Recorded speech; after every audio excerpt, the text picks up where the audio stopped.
She thinks this is her jacket. I will not let you go. When you did the link up to LA with Christy Moore's special, I said to you then, the next time you're with us, tell them about your daddy and the three-wheeler Reliant. Oh, yes. Classes. Oh, my father. Aye, my father. He's dead now. He's a nice guy. He's funny enough, you know.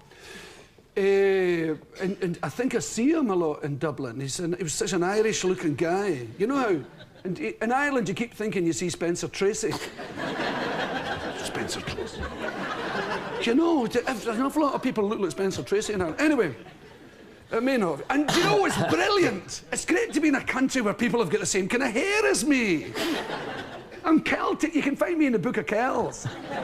Anyway, my dad was, he never drove in his... Did you hear me? Did I tell you this before? No, you did not on the show. No, I heard about it. It's nice to speak to you for real. I heard about bloody it. Satellite. I know, yes. Because I couldn't see you. I know that. Right. We could see you, though. And I was with a little gay Australian who was bullying me around. But that's another story. I'll come back to that. Ah, that's another... For another time, another place. The happy Australian. Right.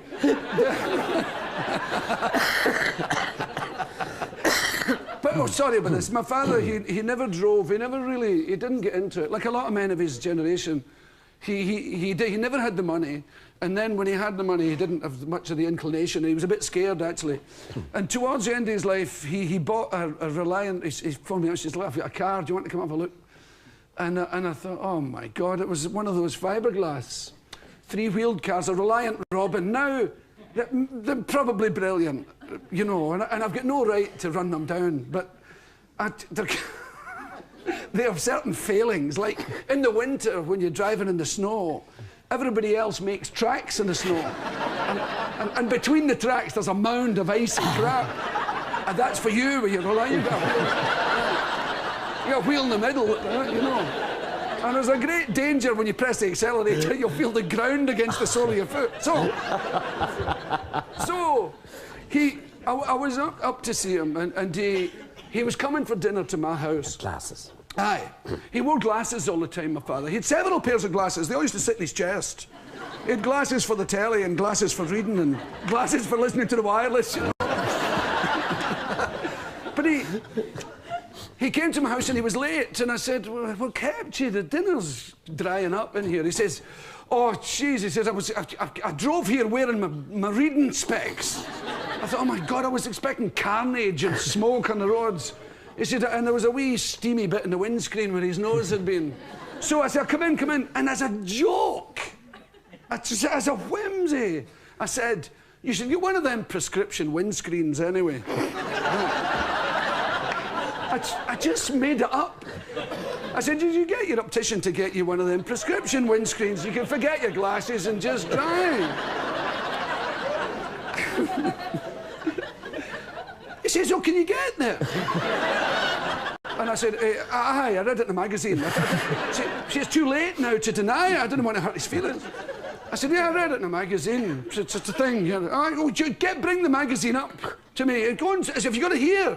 No, and I was looking in the room. "Oh, I can't find it. I'll get it later." Well, he bugged me for weeks and weeks and weeks, you know. But, "Have you found that magazine?" And I said, "No." He said, "Because I've told the guys in the work, and I've got 7 names here. They want them as well." Oh, no. Oh, my God. And then... And it kind of petered out. He must have realised that there was something amiss, so he never brought it up again. Yeah. And you know, and after his death, I was thinking about him, you know, and I was imagining all sorts of scenarios of him having his windscreen and trying to sell the car, you know, and letting people have test drives. And people saying, "Mr. Connolly, I don't understand it. Every time I drive your car, I get these terrible headaches." Or people on the motorway saying, "Jesus, will you look at the size of that man's head?" People looking in the rear view mirror, you know, this huge big head. Ah! It's a daft. Ridiculous. Oh, God, it's lovely stuff. The other thing I've been doing is trying to practice sneezing without closing your eyes. Because when you're driving, if you sneeze, Yes. your eyes are closed for a long, long time. Just bang! Right.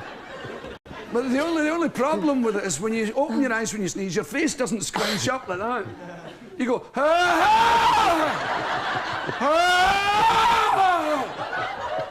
and nobody says bless you. Because it doesn't sound like a sneeze, right?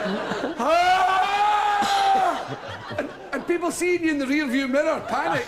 God, there's a bad man behind us. It's okay, pass, I don't care.